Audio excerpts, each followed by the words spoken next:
Bocah kecil ini baru berusia 8 tahun. Tapi benar-benar gila. Dia terutama suka menonton orang menyembelih ayam. Setelah pekerjaan selesai, dia akan membawa pulang kepala ayam.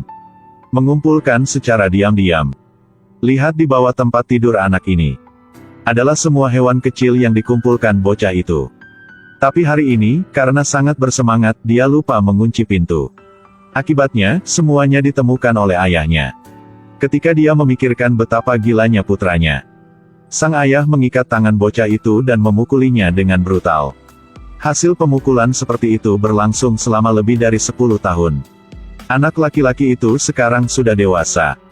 Kebiasaan aneh itu tidak hanya tidak berhenti, tetapi sebaliknya, membuatnya semakin memberontak.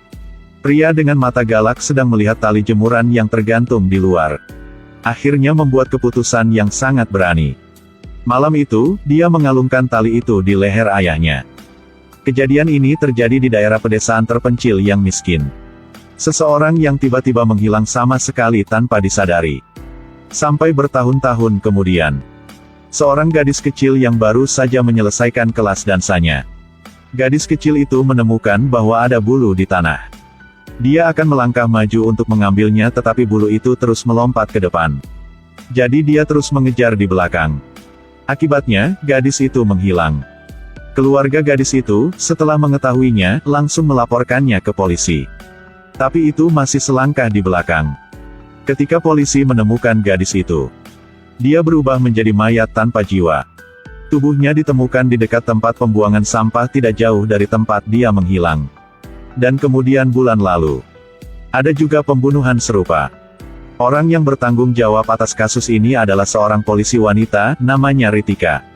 Ritika mencurigai ini adalah kasus pembunuhan berantai. Jadi dia meminta direktur untuk mengirim dokter forensik untuk membantu. Tetapi direktur mengatakan bahwa ada terlalu banyak kasus akhir-akhir ini. Jadi semua dokter forensik dikirim. Sekarang hanya ada satu dokter forensik yang tersisa, itu Sam. Begitu Ritika mendengar itu, dia merasa sedikit khawatir. Karena Sam adalah adik dari mantan suaminya. Bertahun-tahun yang lalu, Ritika membawa kedua putrinya ke taman hiburan. Karena kecerobohan, putri sulungnya Navia tersesat. Suasana hati Ritika tampaknya tak terkendali. Dia menyalahkan suaminya karena tidak merawat anak-anak mereka dengan baik. Keduanya juga sering berselisih karena hal ini, dan akhirnya bercerai. Ketika dia tahu dia harus bekerja dengan saudara laki-laki mantan suaminya. Tidak peduli siapa itu, pasti akan merasa khawatir tentang hal ini. Tapi karena dia ingin segera menyelesaikan kasusnya, Ritika harus setuju. Namun Sam memang sangat berbakat. Begitu dia menerima kasus itu, dia langsung menemukan masalahnya. Pertama-tama, ada pola silang pada pakaian gadis Divya. Terlihat sangat mirip dengan bentuk pagar. Pasti Divya telah melewati tempat ini. Kedua, hal lain yang mencurigakan adalah dia memiliki bedak putih di tubuhnya. Hasil tes menemukan bahwa itu adalah mineral asbes. Saatnya karena pohon ini telah dicukur. Pada saat yang sama, lumut menempel di tubuhnya. Itu pasti datang dari tembok ini. Gunakan petunjuk ini untuk bergerak maju. Akhirnya saluran pembuangan bawah tanah. Ini semua kotoran di dalam. Ini benar-benar cocok dengan noda air di rok korban. Namun, jika Anda melihat lebih dekat, Anda akan melihat saluran pembuangan bawah tanah ini sangat rendah. Tidak mungkin orang dewasa bisa melewatinya. Jadi bagaimana si pembunuh bisa lewat sana? Lebih aneh lagi, mayatnya ditemukan di luar tembok tempat pembuangan sampah. Si pembunuh bisa sampai ini. Tapi mengapa tidak membuang mayatnya saja ke dalam? Sam curiga itu mungkin karena tembok yang mengelilingi tempat pembuangan itu. Itu terlalu tinggi untuk dijangkau si pembunuh. Jadi dia membuat dugaan yang berani, pembunuhnya adalah seorang anak-anak. Setelah mendengar kesimpulan ini, Ritika langsung marah. Kasus pembunuhan berantai. Bagaimana mungkin pelakunya adalah anak-anak? Sam dimarahi olehnya tetapi dia tidak bisa mengatakan apapun untuk membantah, jadi dia dengan patuh tutup mulut. Pada saat semua orang menemui jalan buntu, pensiunan kepala tua memberi mereka petunjuk baru. 10 tahun yang lalu, ada seorang pembunuh berantai di India. Korbannya semua anak-anak berusia 8 hingga 11 tahun. Polisi dengan cepat mengidentifikasi pelakunya. adalah seorang sopir bus sekolah bernama Ubaid. Namun, hanya 2 bulan kemudian, ada kasus pembunuhan lain. Metodenya sangat mirip dengan kasus pembunuhan sebelumnya. Baru sekarang polisi menyadari bahwa pengemudi Ubaid ditangkap secara tidak adil. Meskipun polisi kemudian mengeluarkan permintaan maaf, tapi kehidupan pengemudi Ubaid telah hancur karena ada noda dalam hidup. Jadi setelah dia dibebaskan, dia tidak dapat menemukan pekerjaan. Namun, kepala suku tua adalah orang yang baik. Melihatnya menyedihkan. Dia membiarkan Ubaid menjadi sopir pribadinya. Meski kasusnya masih belum terpecahkan. Tetapi polisi masih menyimpan DNA si pembunuh itu. Awalnya mereka mengira akan mendapat kabar baik. Tapi sayangnya, DNA mereka tidak cocok. Kasus ini sekali lagi menemui jalan buntu. Saat itulah, di tempat lain, informasi itu tersebar. Polisi menemukan saksi kasus itu. Pada malam pembunuhan, orang ini baru saja melewati tempat kejadian. Dia melihat pembunuh yang tampak seperti remaja. Melalui ingatan saksi, polisi dengan cepat menggambar potret pelaku. Polisi segera menawarkan hadiah publik kepada siapapun yang menangkap si pembunuh. Tanpa diduga, psikiater Korean menemukan Ritika. Mengatakan bahwa nama anak laki-laki ini adalah Ruben. Adalah pasien dari dokter Menon, rekannya. Dia memiliki kecenderungan kekerasan yang serius. Kemudian, setelah menjalani pengobatan, secara bertahap ada perubahan yang baik. Hingga suatu hari, Ruben tiba-tiba berubah pikiran. Menyayat pisau ke tangan dokter Menon dan pergi. Sejak itu, dia menghilang tanpa jejak. Dan sekarang Ruben muncul di rumah sakit. Dia menabrak seorang gadis yang berdiri di koridor rumah sakit. Gadis ini sama sekali tidak menyadari bahaya yang perlahan mendekatinya. Pada saat orang tuanya muncul, gadis itu telah menghilang. Satu-satunya bukti yang tersisa di tempat kejadian. Ini bungkus permen coklat. Namun, untuk forensik profesional, itu sudah lebih dari cukup. Sam segera mulai menguji. Dan hasilnya benar-benar mengejutkan semua orang. Di kertas pembungkus, secara tak terduga, ada DNA 3 orang. Apakah ada orang lain selain si pembunuh? Sam segera mengambil lembar tes DNA yang lama, yang ditinggalkan direktur tua untuk perbandingan. Tanpa diduga, DNA itu cocok satu sama lain. Sepertinya, pembunuh dari kasus pembunuhan berantai sebelumnya. Dan pelakunya di belakang Ruben adalah orang yang sama. Polisi langsung menggelar metode penyaringan, carpet bombing. Yakni menemukan semua orang yang pernah ke rumah sakit hari itu. Untuk membandingkan DNA setiap orang. Hasil menemukan bahwa tidak ada yang cocok. Jadi apa yang terjadi pada akhirnya? Pada saat semua orang masih ragu, tanpa jawaban. Tiba-tiba melihat laporan berita. Ruben telah ditangkap. Di ruang interogasi, Ritika mengambil foto korban. Dan bertanya mengapa dia membunuh. Tetapi Ruben dengan gila menjawab. Itu bukan salahku, itu semua karena setan yang menyuruhku melakukannya. Wajah Ritika menjadi gelap setelah mendengar itu. Pikiran orang ini pasti masalahnya. Pada saat ini, Sam tiba-tiba berpikir. Selama interogasi, Ruben selalu menggelengkan kepalanya tak terkendali. Terus berpikir bahwa selama ini Ruben selalu memakai alat bantu dengar. Sehingga Sam curiga ada yang mengganggu sinyal. Melalui alat bantu dengar untuk memerintahkan Ruben untuk melaksanakan permintaan setan. Oleh karena itu, dalang dibalik. Pasti pembunuh kasus pembunuhan lama. Ketika mereka memikirkan hal ini, mereka berdua panik dan buru-buru pergi ke penjara. Tetapi sebagai hasilnya, mereka masih selangkah di belakang. Ruben bunuh diri di penjara. Keesokan harinya, Ritika segera mengekstrak rekaman kamera pengintai. Mereka menemukan mobil biru yang sangat mencurigakan. Dia buru-buru mengatakan ini pada Sam. Saat ini Sam sedang berjalan di area dekat rumah. Melihat ke atas. Aduh, bukankah ini mobil biru yang dibicarakan Ritika? Dia dengan hati-hati melangkah maju. Tidak menemukan seorang pun di dalam mobil. Akibatnya, sesosok tiba-tiba muncul di sebelahnya. Sam dipukul di kepala oleh seorang pria begitu keras sehingga dia pingsan. Namun, perhatikan baik-baik pria ini. Bukankah ini mantan sopir Ubaid yang dituding tidak adil sebelumnya? Ketika Sam bangun, menemukan bahwa tangan dan kakinya diikat. Si pengemudi Ubaid juga terus terang mengaku. Ternyata 10 tahun yang lalu, dalam kasus pembunuhan berantai itu, dia memang dianiaya secara tidak adil. Ritika menilai dia sebagai pembunuhnya. Karena itu, hidupnya benar-benar hancur. Saat dia dibebaskan, dia bersumpah untuk membalas dendam. Jadi dia dengan sengaja menculik putri Ritika, Navia. Lalu melatihnya menjadi pembunuh berdarah dingin. Biarkan mereka berdua, setelah bertemu satu sama lain lagi, menjadi musuh satu sama lain. Gunakan ini untuk memuaskan nafsu sesatnya untuk membalas dendam. Mendengar ini, Sam sangat marah.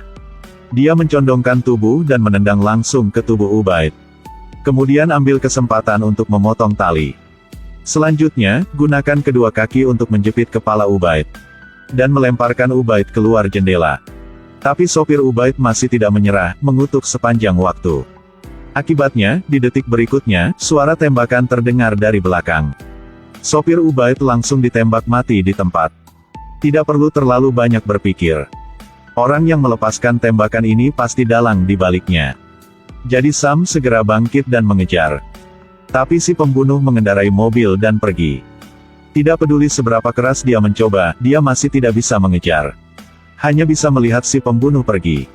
Tiba-tiba dia melihat mobil turis di dekatnya. Tanpa pikir panjang, dia langsung naik ke mobil untuk mengejar.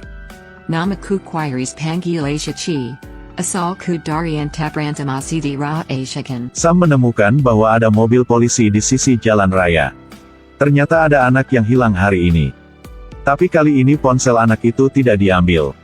Berdasarkan lokasi GPS ponsel, polisi menemukan mobil turis yang dikendarai Sam. Membuka bagasi belakang. Seperti yang diharapkan, gadis itu diikat di dalam mobil. Sam tahu bahwa dia telah dijebak oleh pelaku. Tapi dia sangat mengerti bahwa tidak peduli bagaimana dia menjelaskannya sekarang, itu tidak akan berhasil. Jadi ketika orang tidak memperhatikan, dia langsung mengemudi dan pergi. Sampai hari berikutnya, Sam melewati direktur tua. Dapat menghubungi Ritika. Kemudian Sam menunjukkan video itu padanya. Ritika benar-benar hancur untuk sesaat. Putrinya yang diculik di masa lalu sudah muncul di video ini. Bahkan menjadi seorang pembunuh. Kita semua bisa mengerti suasana hati ibu sekarang. Jadi dia dan mantan suaminya pergi bersama untuk mencari putri Navia. Adapun Sam, saat ini dia pergi mencari psikolog Korean sendirian. Dia bilang dia butuh bantuannya. Dokter tidak terlalu memikirkannya dan masuk ke mobilnya. Sam mengunci pintu. Kemudian dengan wajah yang sangat serius mengatakan bahwa, "Saya tahu Anda adalah dalang di baliknya." Ternyata belum lama ini, polisi menemukan 5 jenazah di dekat area waduk. 4 anak, bahkan termasuk seorang dewasa. Itu bukan hal yang aneh, tetapi setelah Sam melakukan tes, dia menemukan bahwa pada sisa-sisa tubuh korban ada tanah yang sangat aneh. Dan jenis tanah ini unik di kampung halaman psikiater Korean. Semua orang bisa memikirkan siapa itu, kan? Itu benar, psikiater Korean adalah anak mesum di awal cerita. Sejak usia muda, dia dilecehkan oleh ayahnya. Setelah dewasa, dia tidak tahan lagi. Sehingga dia membunuh ayah kandungnya. Ini juga sangat kebetulan. Di masa lalu, setelah dia membunuh ayahnya, dia mengubur tubuhnya di taman belakang rumahnya. Namun belakangan, karena kawasan ini berada di kawasan perencanaan, ia takut perbuatannya terbongkar. Sehingga ia menggali mayatnya dan menguburnya di tempat lain. Itu adalah area di dekat waduk yang ditemukan polisi belum lama ini. Pada titik ini, Dr. Korean juga berhenti berpura-pura. Dan terus terang mengatakan yang sebenarnya. Meskipun dia dilecehkan sejak usia muda dan tidak memiliki masa kecil yang bahagia. Tapi untungnya dia menemukan istri yang baik. Dan memberinya seorang putra. Tapi mungkin dia melakukan terlalu banyak kejahatan. Jadi sayangnya istrinya meninggal karena kelahiran yang sulit.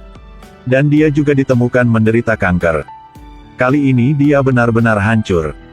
Jadi dia mulai membalas dendam pada masyarakat. Itu menyebabkan kasus pembunuhan berantai bertahun-tahun yang lalu. Tapi, harimau jahat tidak memakan anaknya. Adapun putranya, dia sangat mencintainya. Oleh karena itu semua pembunuhan dilakukan secara rahasia. Tapi dia tidak percaya bahwa itu semua dihancurkan oleh polisi wanita Ritika. Hari itu, ketika Ritika sedang menyelidiki Dan Dr. Kurien mengantar putranya ke sekolah. Tetapi pada waktu yang tepat, di dalam mobil dia menyembunyikan seorang anak lain. Dalam keadaan darurat, dia bergegas mencari bas sekolah. Dan menyelundupkan anak itu ke dalam bas. Hal ini menyebabkan sopir bas Ubaid dihukum secara tidak adil. Dan tindakan aneh Dr. Kurien. Semua terlihat oleh putranya. Di malam hari, putranya tidak sengaja melihat berita. Kali ini dia akhirnya menyadari bahwa ayahnya kemungkinan besar adalah pembunuh mesum. Jadi dia memecahkan kunci pintu gudang. Ingin masuk ke dalam. Untuk mencari tahu mengapa ayahnya tidak pernah mengizinkannya masuk. Akibatnya, apa yang ada di depan matanya membuatnya takut, tampak seperti neraka di bumi.